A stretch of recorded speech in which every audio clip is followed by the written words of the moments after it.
नमस्कार दोस्तों, Byju's exam prep IAS Hindi में आप सभी का स्वागत है। आज के हमारे साप्ताहिक आर्थिकी सत्र में हम 15 अक्टूबर से 21 अक्टूबर 2022 के बीच के प्रमुख आर्थिक समाचारों की चर्चा करेंगे। साथ साथ उनसे संबंधित जो भी प्रारंभिक और मुख्य परीक्षा के प्रश्न होंगे उनकी भी हम चर्चा करेंगे। आज के अपने साप्ताहिक आर्थिकी सत्र को प्रारंभ करते हैं और आज के हम पहले समाचार को देखते हैं और ये डिजिटल बैंकिंग इकाइयों के संदर्भ में है।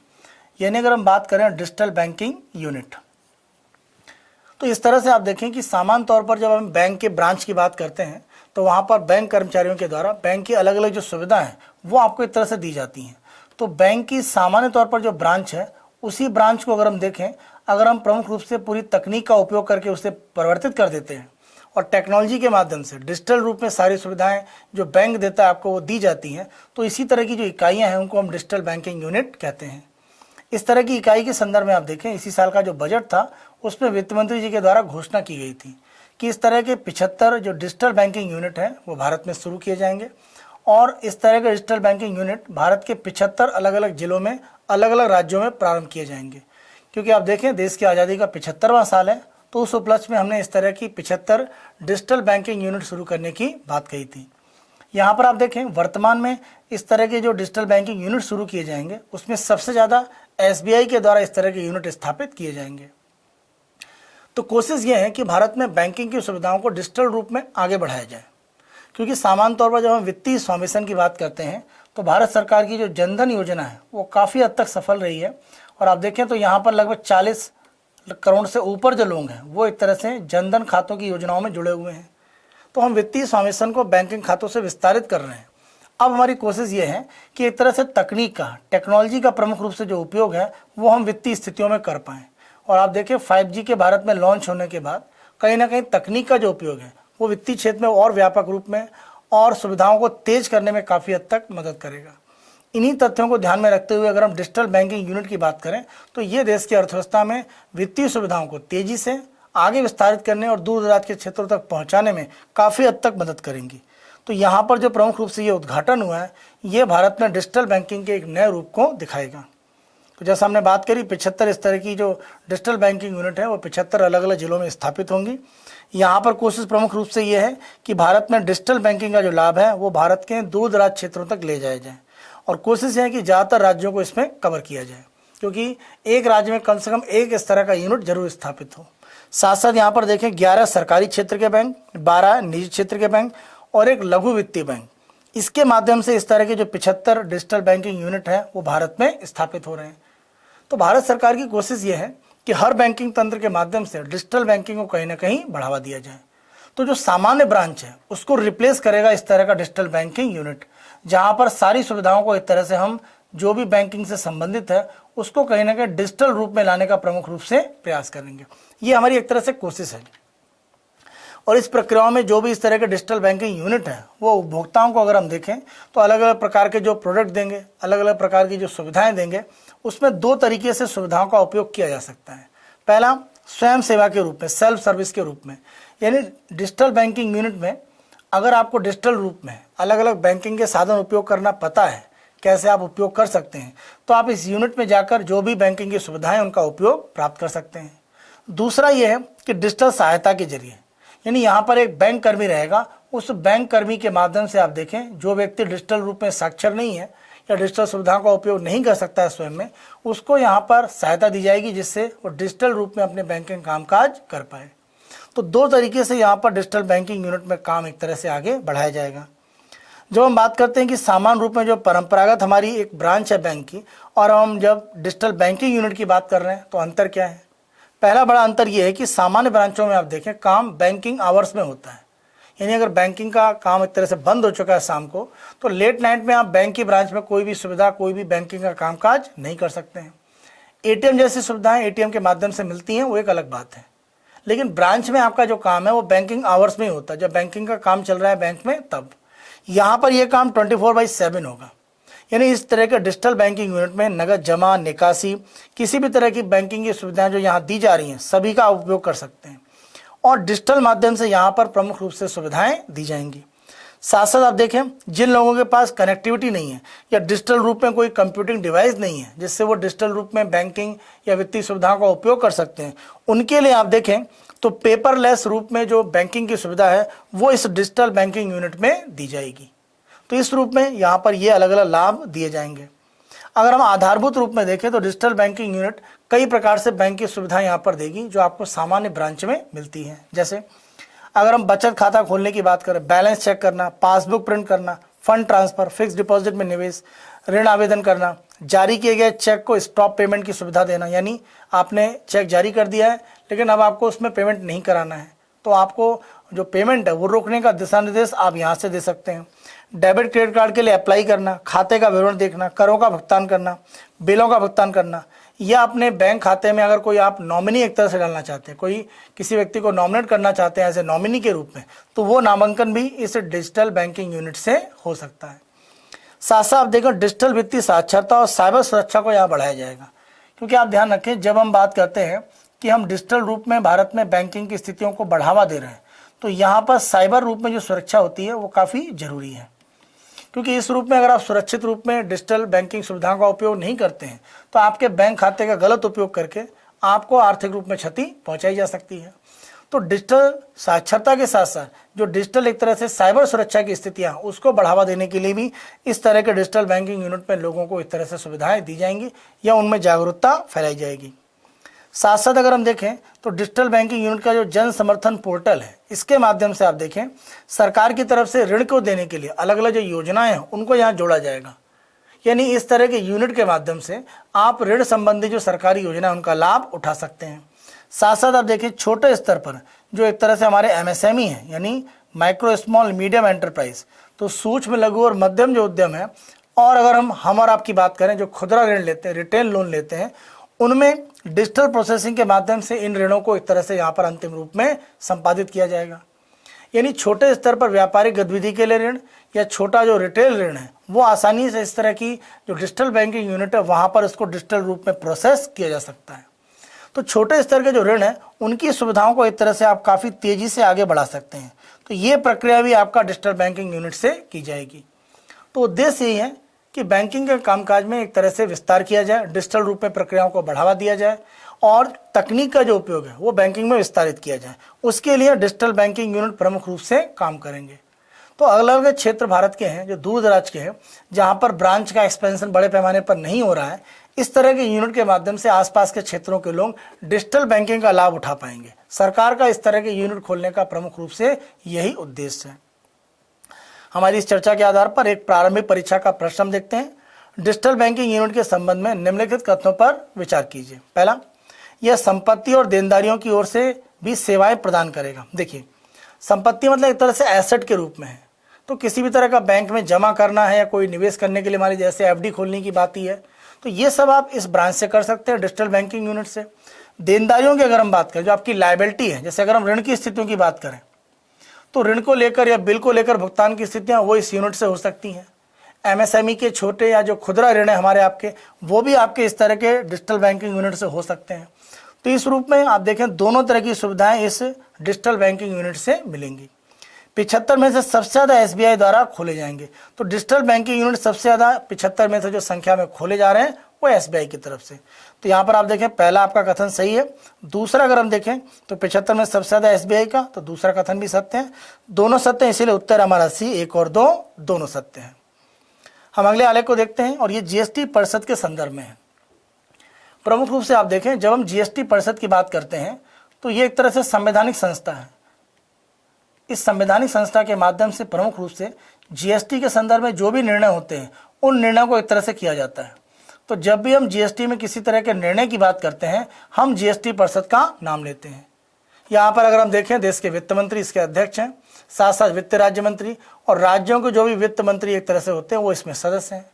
तो GST परिषद के माध्यम से जो निर्णय होता है वो कोशिश की जाती है कि GST के संदर्भ में जो सुधार है उनको अर्थव्यवस्था में तेजी से लागू किया जाए।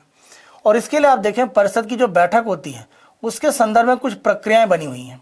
जैसे अगर हम GST के संदर्भ में उसके व्यवसाय के विनियमों की प्रक्रिया और आचरण के नियम नंबर 6 की बात करें, देखिए इस तरह का जो आपका रूल है वो आपके प्रीलिम्स से पूछा जा सकता है। तो GST के व्यवसाय विनियमों की जो प्रक्रिया है और आचरण का नियम नंबर जो 6 है उसमें यह कहा गया है कि GST परिषद की जो बैठक है किसी भी तिमाही में कम से कम एक बार जरूर होनी चाहिए। तिमाही की बात करें, जैसे इस समय आप देखें तो जैसे अप्रैल, मई, जून, जुलाई, अगस्त, सितंबर, यानी अक्टूबर, नवंबर और दिसंबर, ये 3 महीनों की जो तिमाही है वो वर्तमान में चल रही है। कौन से वित्तीय वर्ष की? अगर हम बात करते हैं 2022-23 की, तो अक्टूबर, नवंबर, दिसंबर में जीएसटी परिषद की कम से कम एक बैठक होनी चाहिए। तो हर तिमाही में कम से कम एक बैठक का प्रावधान इस 6वें नियम से किया गया है। लेकिन हम देखें तो ये परंपरा कई बार टूटी हुई है। जैसे अगर आप आंकड़ा देखें तो अभी वर्तमान में अगर आप देखें तो अंतिम बैठक ये जून महीने में 28 और 29 जून को हुई है। तो एक तरह से अप्रैल, मई, जून का जो तिमाही था उसमें तो हो चुका है, लेकिन अगर हम बात करते हैं जुलाई, अगस्त, सितंबर, तो उसमें बैठक नहीं हुई है और अब अक्टूबर आ चुका है, यानी एक तिमाही बिना जीएसटी परिषद की बैठक के निकल चुका है। तो अब कोशिश ये है कि ये बैठक जल्द एक तरह से नवंबर के समय में हो जाए। तो यहाँ पर प्रमुख रूप से आप देखें, इसके पहले भी आप देखें 6 महीने का गैप एक बार हो चुका है। जब अगर हम 42वीं और 43वीं बैठक के बीच का अंतर देखें तो वो अक्टूबर से लेकर मई का गैप हो गया था, यानी अक्टूबर 2020 से बैठक हुई और फिर जाकर मई 2021 में। तो इस तरह की जो स्थितियां 6 महीने तक का गैप दिखाई पड़ रहा है, उसे हमें एक तरह से रोकने की आवश्यकता है, क्योंकि जीएसटी परिषद की बैठक नहीं होगी तो बड़े पैमाने पर जो हम जीएसटी में सुधार की स्थितियों का एक तरह से बात कर रहे हैं वो सुधार हो पाना संभव नहीं है। जैसे एक बड़ा प्रस्तावित जो सुधार है वो ऑनलाइन गेमिंग के संदर्भ में है, और इसके संदर्भ में आप देखें तो हम अपने वीडियो में पहले चर्चा कर चुके हैं। अगर हम गेम्स क्राफ्ट के केस की बात करें, जहां पर माना जा रहा है कि 21,000 करोड़ रुपए का टैक्स उन पर लगाया गया है, तो ऑनलाइन गेमिंग में आगे देखें 2 तरह की स्थितियां हैं। कुछ गेम आपके कौशल या स्किल पर आधारित होते हैं, कुछ आपके एक तरह से चांस पर रहते हैं, गेम ऑफ चांस जिनको हम बोलते हैं। जैसे हम ऑनलाइन गैम्बलिंग या जुए की बात करें तो ये गेम ऑफ चांस है। तो गेम ऑफ स्किल आप देखें 18% जीएसटी की स्थिति में, लेकिन अगर ऑनलाइन गेमिंग की बात करें जो एक तरह से गेम ऑफ चांस होता है, इस पर 28% जीएसटी की स्थिति बनती है। तो कौन से गेम ऑफ स्किल होंगे, कौन से गेम ऑफ चांस होंगे, इसके संदर्भ में कोई अंतिम निर्णय होना चाहिए। और इसके लिए अगर हम देखें तो जीएसटी परिषद में मंत्रियों का एक समूह बनाया गया जिसमें कॉनराड संगमा उसके अध्यक्ष हैं। उसकी एक रिपोर्ट आई थी, लेकिन वो समीक्षा करके एक नई रिपोर्ट प्रस्तुत कर रहे हैं। तो ऑनलाइन गेमिंग में जो एक तरह से टैक्स की स्थिति जीएसटी की बनती है वो किस रूप में होगा, क्योंकि ये अगर हम ऑनलाइन गेमिंग का पूरा मार्केट देखें तो लगभग 700 के आसपास इसमें आपके स्टार्टअप काम कर रहे हैं। भारत में बड़ी संख्या में आप देखें लगभग 2 से ढाई अरब डॉलर का निवेश इसमें आ रहा है। तो ये स्थितियां दिखा रही हैं कि यहाँ पर प्रक्रियाओं को हमें जो टैक्स है उस स्थितियों में सही करना पड़ेगा।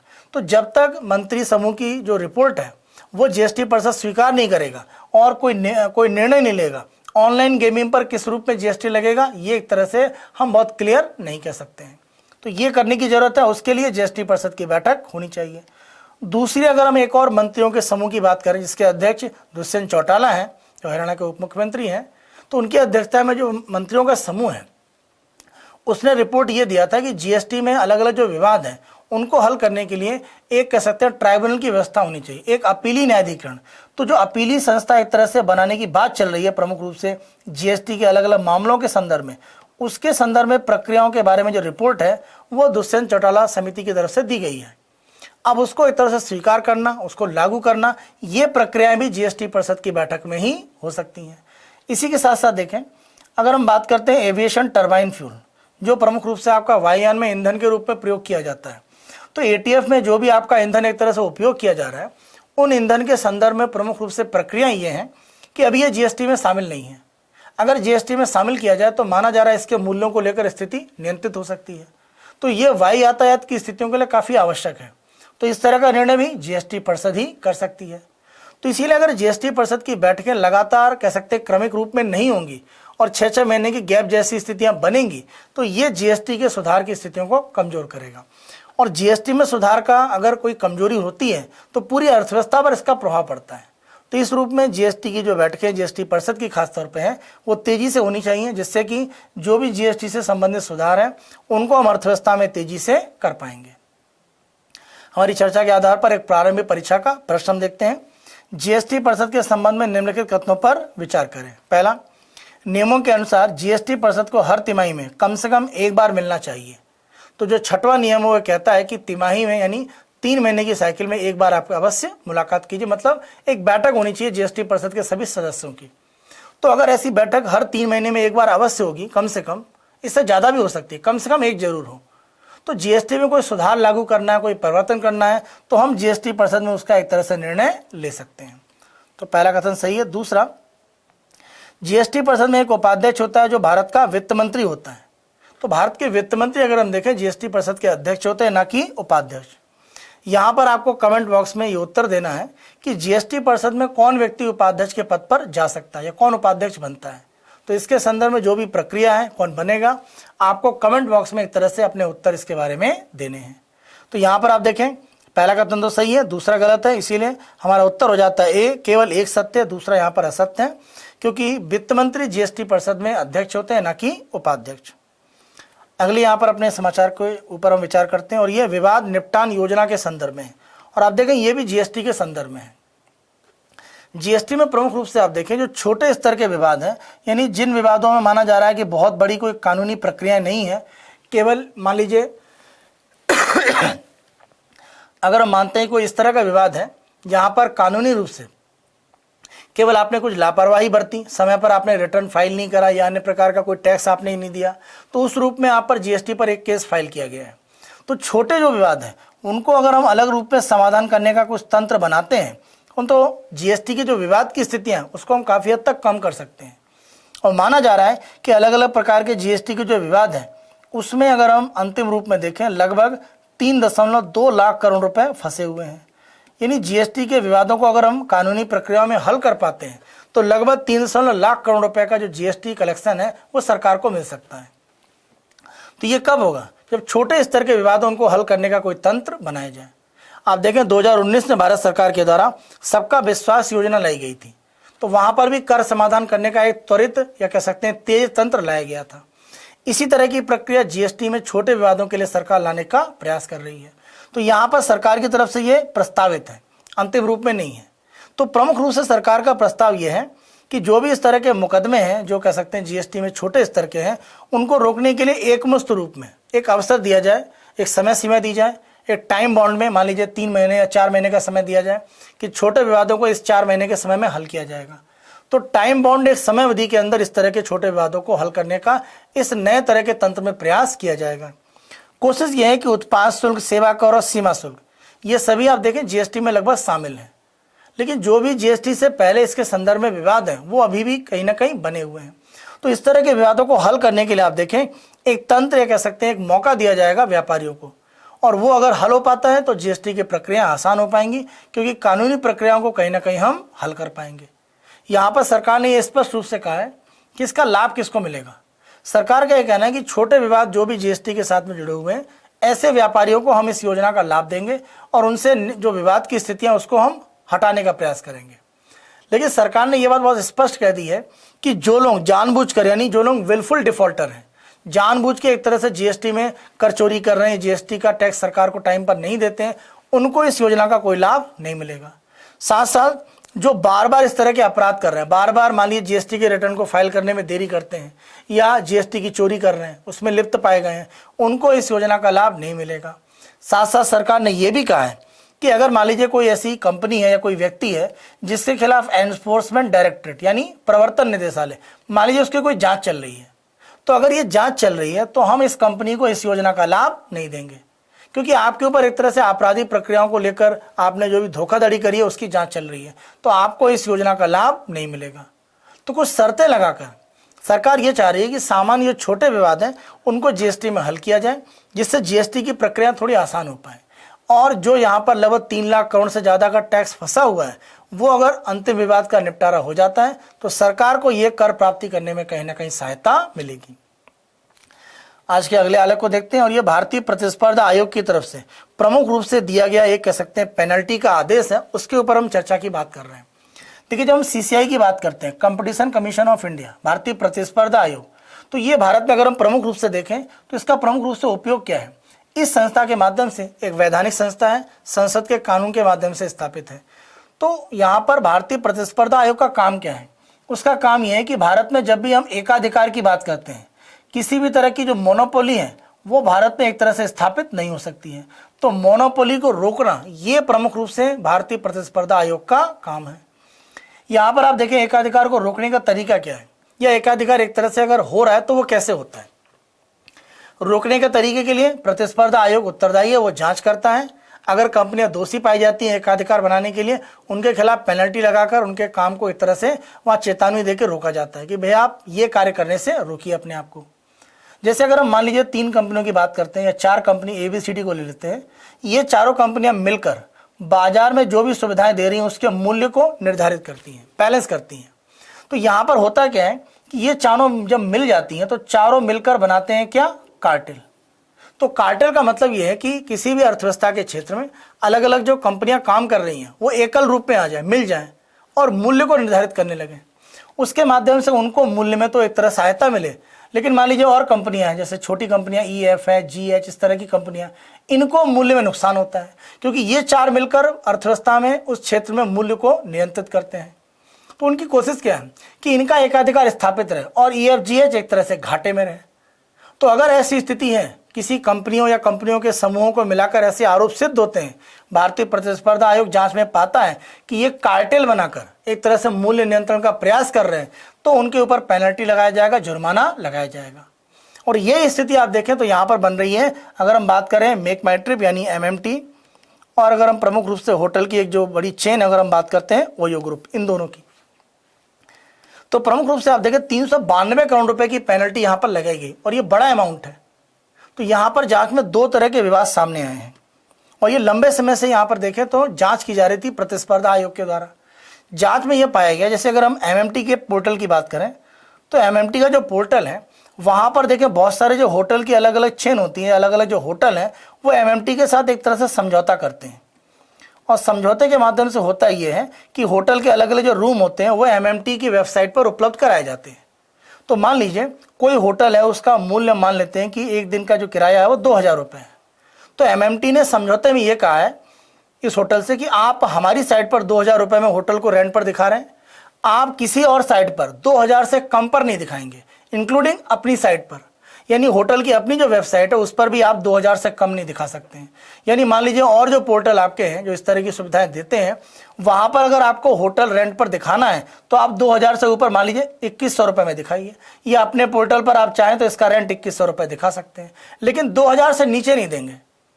तो इसमें हो क्या रहा है, इसमें आप एक तरह से होटल के इस संस्था को एक तरह से विवश कर रहे हैं कि वो अपने सबसे सस्ते रूम का जो मूल्य है वो MMT के पोर्टल पर दिखाएं, न कि अपनी वेबसाइट या किसी और पोर्टल पर।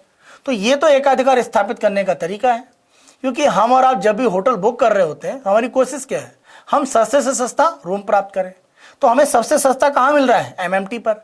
तो ये अन्य जो भी कह सकते हैं प्लेटफॉर्म है उनके खिलाफ एक तरह से क्या है, कह सकते हैं उनके व्यापार को कमजोर करने की प्रक्रिया है। तो ये एक तरह से क्या है, एकाधिकार को बढ़ाने का कहीं ना कहीं तंत्र है। तो एकाधिकार को बढ़ाने की प्रक्रिया जैसे सामने आती है, भारतीय प्रतिस्पर्धा आयोग तुरंत पेनल्टी लगाकर उसको रोकने की एक कार्रवाई करता है और यही किया गया है। तो एक तो ये देखा गया है। दूसरा विवाद आप देखें, दूसरा विवाद ये है कि जो ऑनलाइन ये पोर्टल है ये होटलों के साथ में जो समझौता कर रहे हैं वहां पर आप देखें जो कमीशन है वो 22 से 40% है। यानी होटल की जो यहाँ पर जैसे 2000 का रेंट है तो इसका 22 से 40% ये MMT के द्वारा कमीशन के रूप में लिया जा रहा है और यह काफ़ी ज़्यादा है।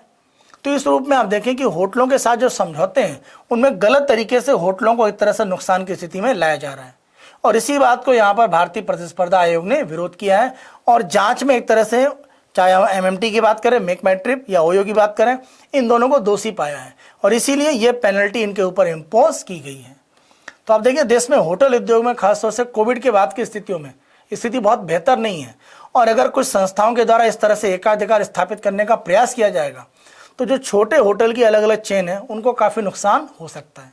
और इसी बात को ध्यान में रखते हुए भारतीय प्रतिस्पर्धा आयोग ने यह पेनल्टी एक तरह से MMT यानी मेक माई ट्रिप और ओयो के ऊपर आरोपित की है। अगले आलेख को देखते हैं, railway inducts first indigenous aluminium freight train rake.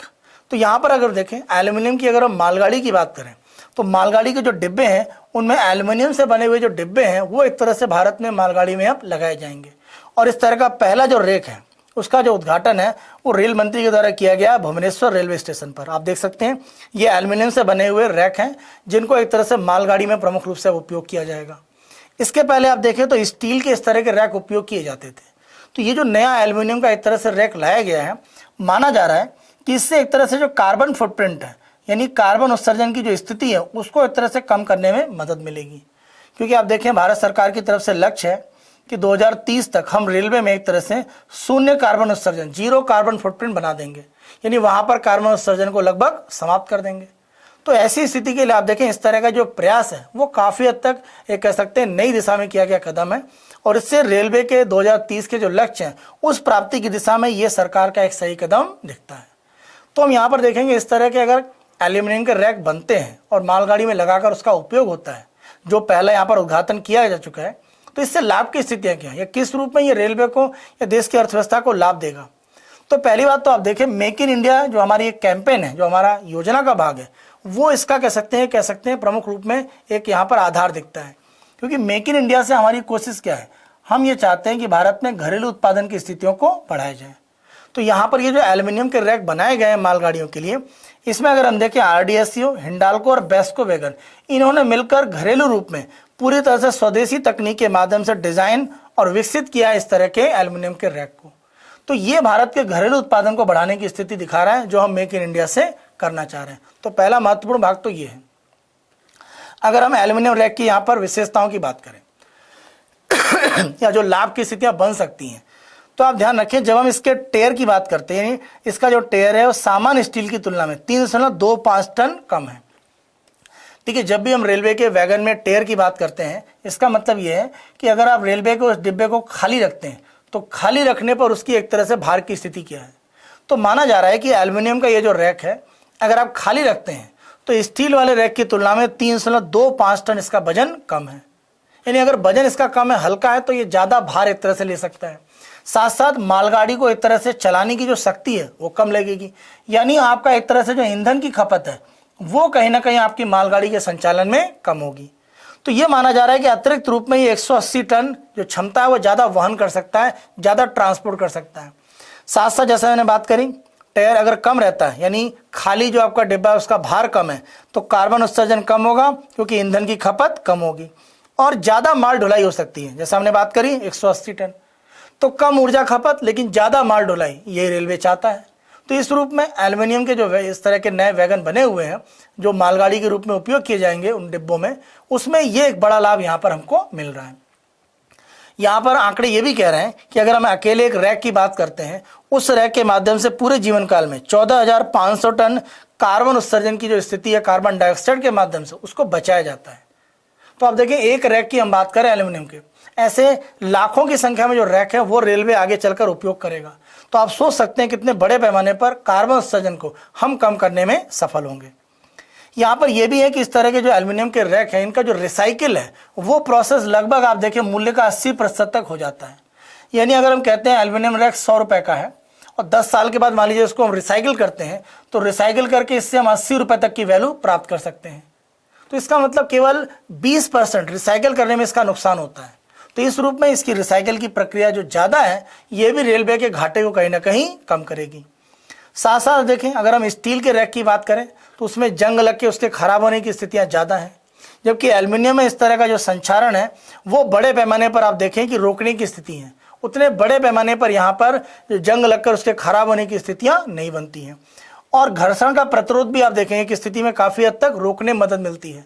तो ये सारी प्रक्रियाएं कहीं ना कहीं इस तरह के जो डिब्बे होते हैं उनमें लागत को नीचे लाते हैं। लागत नीचे लाने का मतलब है आप रेलवे की जो आय की स्थिति है, जो उसकी आमदनी है, उसको बढ़ाने में कहीं ना कहीं सफल होते हैं। तो यहाँ पर आप देखें जब आप लोहे के इस तरह के वैगन बनाते हैं और मालगाड़ी के रूप में उपयोग करते हैं तो आपको निकेल और कैडमियम का उसमें उपयोग करना पड़ता है, और ये बड़े पैमाने पर हमको आयात करना पड़ता है। तो अगर स्टील के रैक की जगह एल्यूमिनियम के रैक का उपयोग किया जाएगा तो ये मान के चलिए निकेल कैडमियम के आयात को हम कहीं ना कहीं कम कर पाएंगे। साथ ही स्थानीय स्तर पर जो एल्यूमिनियम का उत्पादन हो रहा है उसके लिए एक नया बाजार हम दे सकते हैं जो भारत में मालगाड़ी के इस तरह के जो एल्यूमिनियम के रैक है उनके उत्पादन से मिलेगा। तो हम एल्यूमिनियम उद्योग को बढ़ाने में एक तरह से मदद कर सकते हैं। तो ये भी एक सकारात्मक पक्ष है। यहाँ पर आप देखें रेलवे का मानना है कि आने वाले समय में खासतौर से अगर उम्मीद की जा रही है कि लगभग हमारा एक तरह से उम्मीद है कि आने वाले समय में हम 1 लाख के आसपास इस तरह के एल्यूमिनियम के रैक उपयोग करेंगे मालगाड़ियों में, और इसके माध्यम से अगर हम देखें वार्षिक रूप में कार्बन डाइऑक्साइड का जो उत्सर्जन है उसमें 25 लाख टन की कमी आएगी। तो अगर हम 15 से 20% तक एल्यूमिनियम के वैगन उपयोग करते हैं तो हम कार्बन उत्सर्जन की स्थिति को काफ़ी हद तक कम कर पाएंगे, और 2030 तक रेलवे के लिए जो हम बात कर रहे हैं कि हम कार्बन उत्सर्जन को उसमें शून्य पर ला पाएंगे, हम कहीं ना कहीं इसकी दिशा में आगे बढ़ सकते हैं। अगले आलेख को देखते हैं, बैंकों पर आरबीआई की निगरानी, और ये प्रमुख रूप से धनलक्ष्मी बैंक के संदर्भ में है। देखिए, अगर हम बेसल मानक की बात करते हैं तो बेसल मानक के माध्यम से प्रमुख रूप से प्रयास क्या था? प्रयास ये था कि capital risk weighted asset ratio की अगर हम बात करें, CRAR, यानी एक तरह से जोखिम भारित पूंजी के साथ में जो पूंजी का अनुपात होता है, वो अगर हम फॉर्मूला देखें तो ये निकालने का तरीका रहता है कि हम अर्थव्यवस्था में उस बैंक के संदर्भ में जब बात करते हैं तो उसकी कुल पूंजी और जो उसकी जोखिम भारित पूंजी है, यानी बैंक की जो भी पूंजी है जिस पर एक तरह से जोखिम की स्थिति ज़्यादा है, रिस्क ज़्यादा है, तो हम जोखिम भारित पूंजी को एक तरह से लेते हैं किससे? कुल पूंजी के अनुपात में, और 100 से मल्टीप्लाई करते हैं। तो ये जो हमारा आंकड़ा होता है ये एक तरह से capital risk weighted asset ratio कहलाता है। आप पूंजी पर्याप्तता अनुपात भी कह सकते हैं, जिसको हम कैपिटल एडिक्वेसी रेशियो कहते हैं। तो ये जो वैल्यू है ये 9% के आसपास रहनी चाहिए। तो 9% का बेसल का अगर हम तीसरे मानक की बात करें तो वो कहता है कि पूंजी पर्याप्तता अनुपात को आपको रखना है। अगर हम धनलक्ष्मी बैंक की बात करें तो कुल पूंजी में आप देखें 2 तरह के जो प्रमुख रूप से धन है वो रखे जाते हैं। पहला कहलाता है, इसको हम बोलते हैं टीयर 1 पूंजी, ये बहुत सुरक्षित धन होता है। दूसरा कहलाता है टीयर 2 पूंजी। तो टीयर 1 टीयर 2 पूंजी मिलाकर कुल पूंजी का बड़ा हिस्सा बनता है। अब यहाँ पर सूचना ये है कि टीयर 2 यानी जो टीयर 2 वाले 150 करोड़ के बॉन्ड हैं, इनको एक तरह से धनलक्ष्मी बैंक समाप्त करेगा। तो अगर ये बॉन्ड हटेगा तो टीयर 2 पूंजी क्या होगी? कम होगी। टीयर 2 पूंजी कम होने का मतलब कुल पूंजी कम हो जाएगी। अगर कुल पूंजी कम होगी तो ये जो अनुपात है ये 9% के जो आसपास बिल्कुल है वो नीचे आ जाएगा, और जैसे एक तरह से ये नीचे आएगा ये कहीं ना कहीं बेसल मानक की स्थिति को नहीं बनाता है, और ये धनलक्ष्मी बैंक की स्थिति को और ज़्यादा कमजोर करेगा। तो आप देखिए, आरबीआई की निगरानी लगातार इसके रूप में बनी है कि ये बेसल के मानक की स्थिति में बनी रहे। इस रूप में माना यह जा रहा है कि राइट्स का जो इशू है उसको एक तरह से, तो यहाँ पर कोशिश ये की जा रही है कि राइट्स इशू के माध्यम से प्रमुख रूप से ये जो आपकी एक तरह से बैंक है, इस बैंक को कहीं ना कहीं एक तरह से जो पूंजी है वो उपलब्ध कराई जाए। तो जो हम बात करते हैं राइट्स इशू की, एक नया शब्द है, जरा उसको हम देखते हैं कि ये होता क्या है। देखिए, जब हम बात करते हैं राइट्स इशू की, इसका सीधा सा मतलब ये होता है, जो भी आप आर्थिक परिभाषा हमने यहाँ पर दिया हुआ आप देख सकते हैं। राइट्स इशू का असली मतलब ये रहता है कि किसी भी कंपनी, जैसे एक कंपनी की अगर हम बात करते हैं कि इस कंपनी में हम मान लेते हैं कि 1 लाख अलग अलग प्रकार के इसमें शेयर धारक हैं। ये 1 लाख इस कंपनी के एक तरह से क्या है? शेयर धारक, शेयर होल्डर्स हैं। तो जब आप राइट्स इशू की बात करते हैं तो यहां पर होता क्या है, इस एक कंपनी के द्वारा अपने 1 लाख शेयर धारकों को यह कहा जाता है कि हम 50,000 अपने शेयर और जारी करने वाले हैं और आप इन शेयरों को खरीद सकते हैं। तो जो पहले से शेयर धारक हैं, राइट्स इशू के माध्यम से उनको पुनः और शेयर खरीदने के लिए एक तरह से कहा जाता है कि आप खरीद सकते हैं। कोई बाध्यता नहीं है, आप लेना चाहें तो ठीक है, नहीं तो नहीं। अगर ये लोग नहीं लेंगे तो अन्य लोगों को ये शेयर उपलब्ध कराए जाएंगे। लेकिन सबसे पहले राइट्स इशू में जो हमारे शेयर धारक होते हैं उनको हम शेयर देने का प्रयास करते हैं, और ये कभी कभी डिस्काउंट पर रहता है। जैसे कभी कभी इस तरह की योजना होती है कि आपके पास अगर 15 शेयर हैं तो हर 15 शेयर पर 1 शेयर हम आपको देने को तैयार हैं, और वो कम दाम पर। तो मान लीजिए कोई कहता है कि उसके पास 150 शेयर है, मतलब उसको 10 शेयर कह सकते हैं सस्ते दाम पर मिल सकते हैं राइट्स इशू में। तो राइट्स इशू के माध्यम से कोई भी संस्था जो पहले से उस संस्था के शेयर धारक होते हैं उनको नए शेयर जारी करने का काम करती है। और यहाँ पर आप देखें, धनलक्ष्मी बैंक के संदर्भ में यही राइट्स इशू के माध्यम से धन जुटाने का प्रयास किया जा रहा है। तो यहाँ पर कोशिश ये है कि राइट्स इशू करके जो पहले से ही धनलक्ष्मी बैंक के शेयर धारक है उनको एक तरह से और शेयर दिए जाएं। तो इस माध्यम से जो पूंजी प्राप्त होगी वो पूंजी का जो उपयोग है वो प्रमुख रूप से हम कर सकते हैं कुल पूंजी को दिखाने में। तो यहाँ पर आरबीआई का कहना है कि राइट्स इशू के माध्यम से जो पूंजी धनलक्ष्मी बैंक एक तरह से प्राप्त करने का प्रयास कर रही है, ये प्रक्रिया तेज होनी चाहिए। इसमें 1 महीने से ज़्यादा का आप समय ना लगे, क्योंकि अगर ऐसा नहीं होगा तो आप अपने टीयर 2 वाले बॉन्ड तो हटाने वाले हैं, लेकिन अगर ये पूंजी आपको राइट्स इशू वाली नहीं मिलेगी तो आपकी कुल पूंजी कम हो जाएगी और आप बेसल मानक में पीछे आ जाएंगे। तो ये स्थिति ना पाए, इसके लिए लगातार आरबीआई की तरफ से निगरानी है।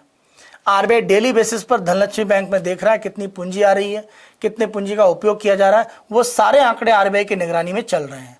तो कोशिश ये है कि राइट्स इशू के माध्यम से पूंजी जल्द मिले, जिससे कि धनलक्ष्मी बैंक की कुल पूंजी की स्थिति नीचे ना पाए और उसकी आर्थिक स्थिति बेसल 3 के मानक के अनुसार कहीं ना कहीं बनी रहे।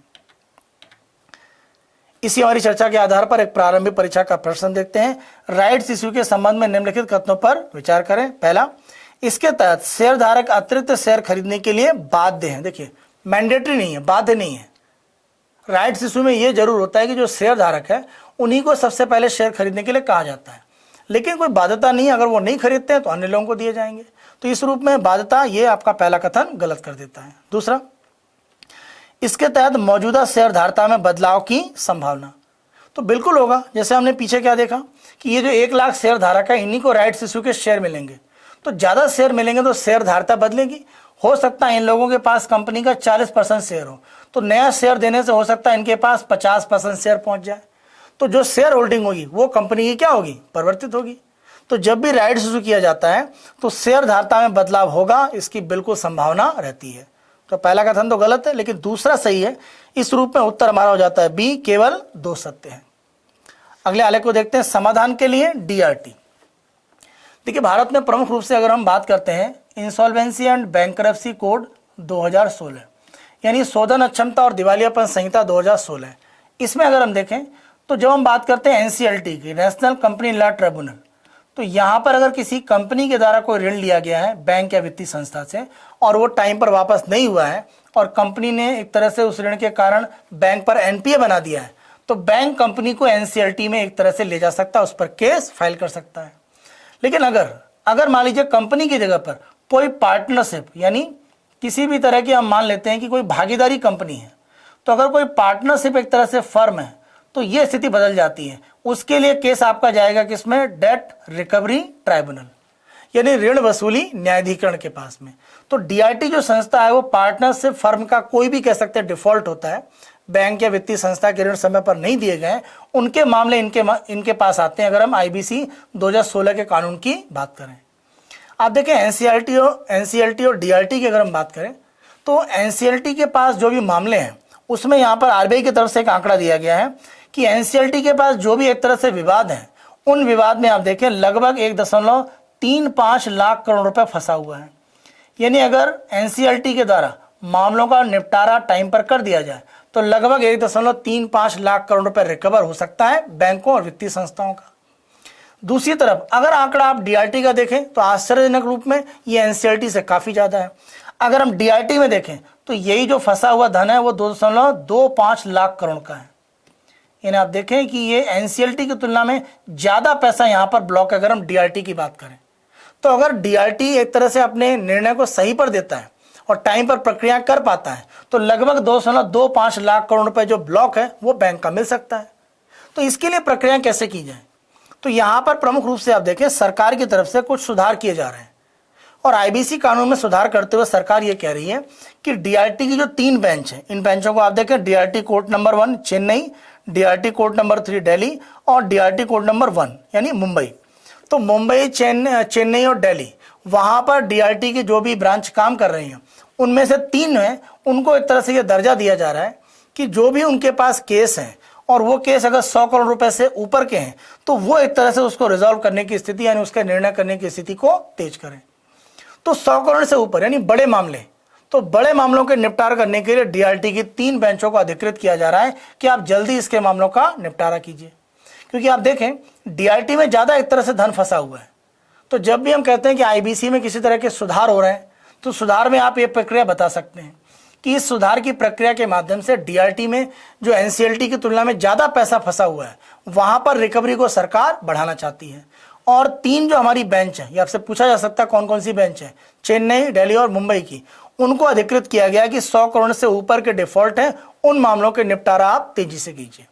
तो ये तंत्र के माध्यम से आप देखें जो रिकवरी आईबीसी में है उसको सरकार कहीं ना कहीं बढ़ाना चाहती है, खास तौर से डीआरटी में, क्योंकि उनके पास जो एक तरह से मामला लंबित है और उसमें जो पैसा फंसा हुआ है वो एनसीएलटी की तुलना में काफी ज्यादा है।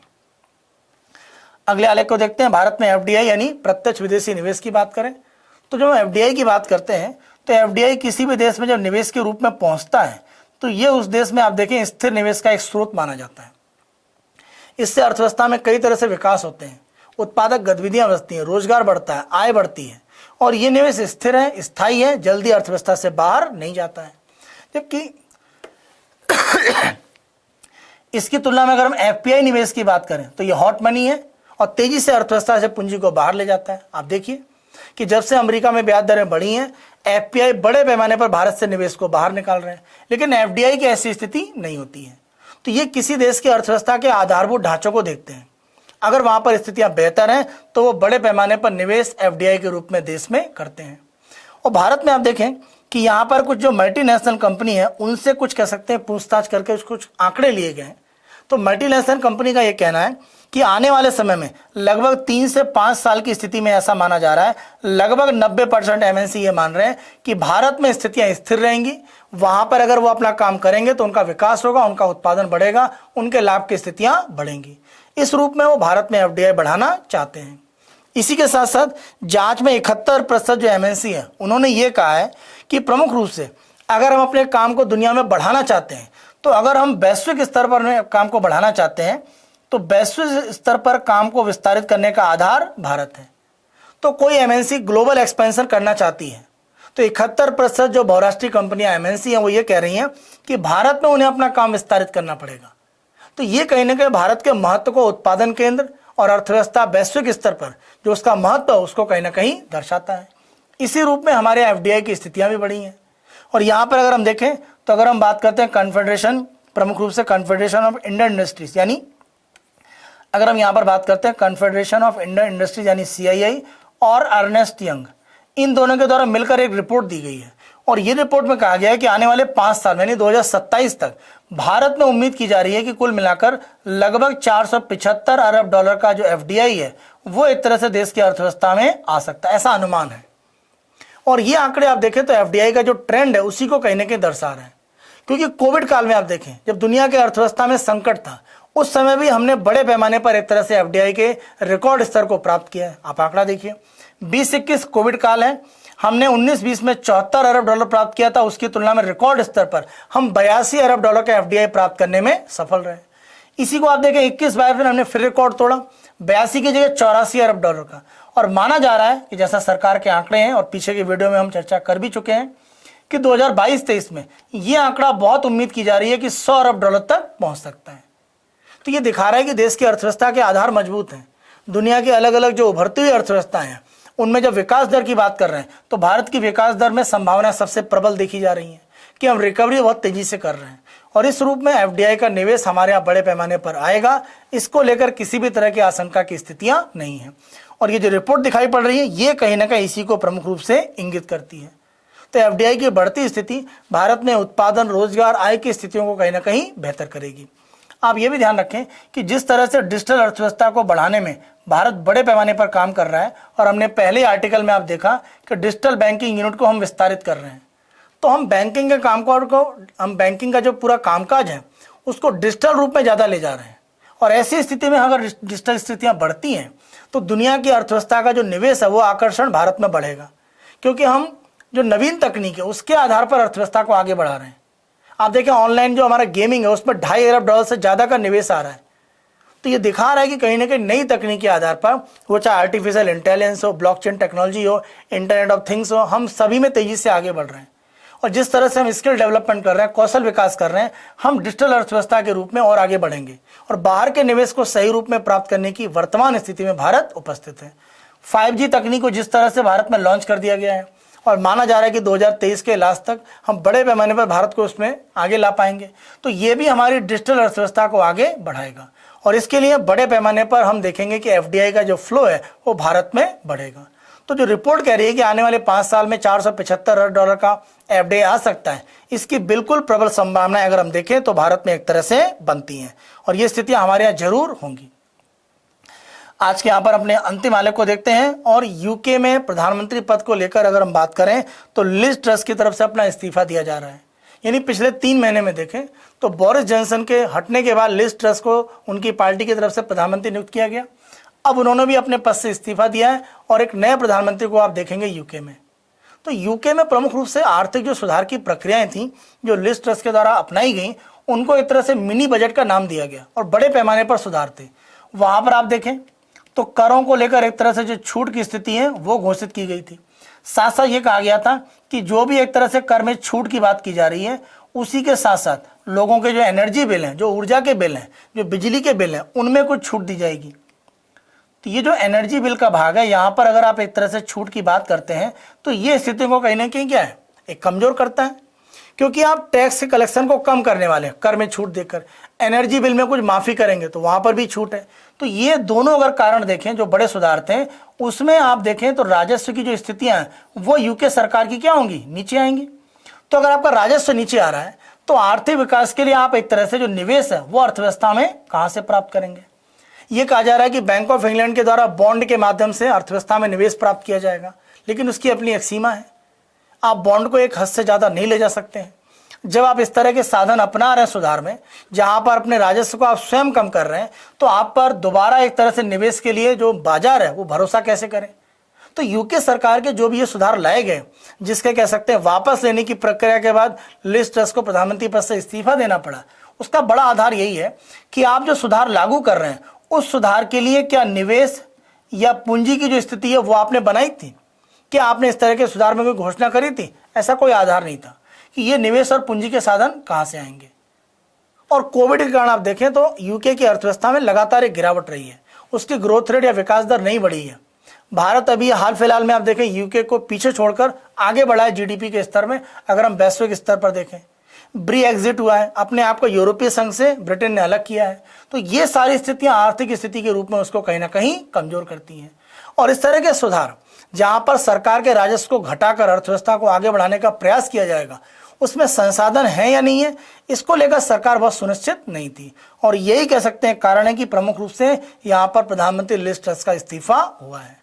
तो आगे आकर भविष्य में हम ये देख पाएंगे कि नए प्रधानमंत्री के रूप में जो भी यहाँ पर आते हैं, वैसे बोरिस जॉनसन की कमबैक की एक संभावना व्यक्त की जा रही है, तो जो भी आता है वो इन सुधारों के संदर्भ में नए रूप में क्या स्थितियाँ लाता है। क्योंकि यूके ही नहीं, किसी भी देश के लिए आर्थिक सुधार का आधार यही है कि सुधार आप तभी कर सकते हैं जब घरेलू निवेश अर्थव्यवस्था में हो। आप बाहरी निवेश या बाहरी संसाधन पर पूर्णतः निर्भर नहीं हो सकते हैं। और आप कोविड काल में देखें, भारत ने बाजार में बड़े पैमाने पर बॉन्ड से निवेश प्राप्त किया और अर्थव्यवस्था में किया, और इसने देश की अर्थव्यवस्था पर वैश्विक निवेश का भरोसा दिखाया। उसी आधार पर हम देख रहे हैं कि चाहे 2021 हो या 21-22 हो, हम रिकॉर्ड स्तर पर प्रत्यक्ष विदेशी निवेश प्राप्त कर रहे हैं। तो इस तरह की नीतियां अर्थव्यवस्था में होनी चाहिए, बजाय इसके एक ऐसे सुधार लागू किए जाएं जिनमें निवेश कहां से होगा आगे चलकर उसके लिए कोई आधार आपने ना बताया हो। और यूके में प्रधानमंत्री के अपने पद से हटने के लिए शायद इन्हीं सुधारों को प्रमुख रूप से आप उत्तरदायी कह सकते हैं। तो ये हमारा साप्ताहिक आर्थिक सत्र था, जहां पर हमने 15 अक्टूबर से 21 अक्टूबर 2022 के बीच के प्रमुख आर्थिक समाचारों की चर्चा करी। आशा करते हैं बायजूस एग्जाम पर IAS हिंदी की यह जो पहल है आपको पसंद आ रही है। अगर आप इसे पसंद कर रहे हैं तो लाइक करें, शेयर करें, और आपने अभी तक हमारे बायजूस एग्जाम प्रेप IAS के यूट्यूब चैनल को सब्सक्राइब नहीं करा है तो आज ही हमारे यूट्यूब चैनल को सब्सक्राइब करें। आज के सत्र को यहीं पर समाप्त करते हैं। आप सभी अपना ध्यान रखें। Good night, take care.